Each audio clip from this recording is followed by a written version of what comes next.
Okay, so this tutorial is on the kidneys. So in this tutorial I'm going to talk about the relations of the kidneys, so its location in relation to other structures in the abdomen, and I'll talk about some of the external features of the kidneys. So in another tutorial I'll talk about the internal structure of the kidneys.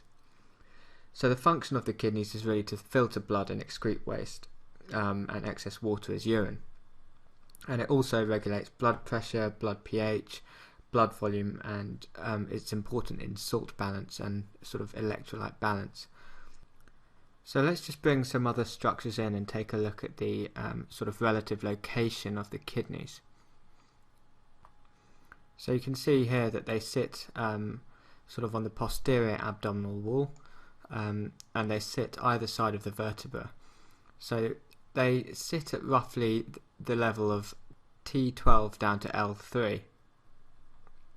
So we've got T12 up here and L3 is down here, so they're not quite shown as extending quite that far, but most textbooks say they extend from T12 down to L3. So if I just bring in the rest of the abdominal organs, fade away the muscles again, we can see how the kidneys sit behind these organs. So they sit quite far back in the abdomen, so they sit on the posterior abdominal wall.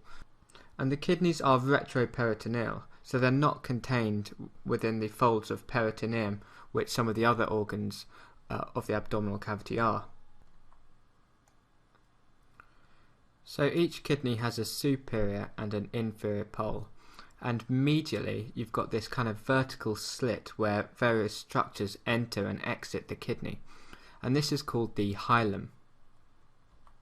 So the structure you can see here coming out of the kidneys is called the ureter, but you also have the artery and vein, the renal artery and vein entering the kidney, and you've also got nerves and lymphatics. So I've just brought in the cardiovascular system here, and you can see the large inferior vena cava and the abdominal aorta here, and coming off it you can see the renal veins and arteries on either side entering the hilum together with the ureter. So I mean, on this model it's not really demonstrated that well. They're kind of shown just sticking onto this side of the kidney, but they actually enter medially into this vertical little slit into the inside of the kidney, and this is called the hilum. So the hilum lies at vertebral level L1, so this is L1 vertebra. So we'll just take a quick look at some of the posterior relations of the kidney. So if we look at the back, we can see that the 12th rib lies behind the kidney, and if I bring in some other structures like some of the musculature, we can see some of the muscles which sit behind it. So you can see the psoas major on either side sits behind it, so it's this muscle here on either side. And you've got the diaphragm, so the posterior parts of the diaphragm sitting behind the kidney.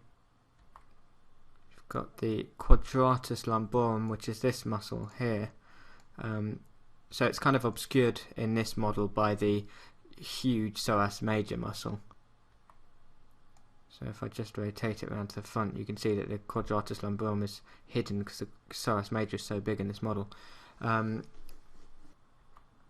And then you've also got the transversus abdominis muscle, which is not shown in this model. And then you've got a couple of nerves. So you've got the subcostal nerve, the iliohypogastric nerve, and the ilioinguinal nerves. So you can see these two here. So you can see the iliohypogastric and the ilioinguinal nerve here. So that's what lies behind both the kidneys. But what lies in front of the kidneys is different for the right and the left kidney. So we'll take a look first at the right kidney. So if you look at the kidneys from this view, you can see that the right kidney is slightly lower than the left kidney, and there's a reason for this.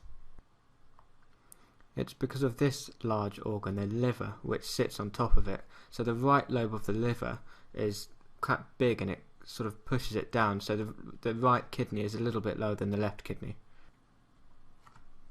So I'll get rid of that, and we can see what else is in front of the kidney and the gallbladder. So you can see the colon runs in front of the kidney, so you can see the hepatic flexure, or the right colic flexure, lies in front of the kidney.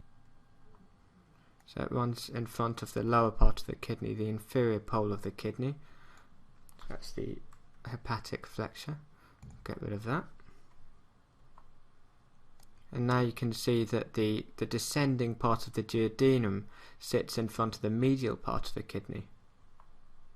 So the descending part of the duodenum is retroperitoneal as well, and it sits right up against the kidney. And if I just rotate the model around a bit further, you can see the this thing on top of the kidney. So this is the suprarenal gland, or the adrenal gland. So I've just brought those structures back, and we'll take a look at what sits in front of the left kidney. So you can already see a lot of it anyway. So the other side of the colon sits in front of the left kidney. So we've got the splenic flexure, or the left colic flexure. So I'll just get rid of that. And then you can see the stomach and the spleen sitting in front of it. Get rid of those two. And then you can see the end of the pancreas sitting in front of it as well. So the pancreas is a retroperitoneal structure, whereas the stomach and spleen are both intraperitoneal structures.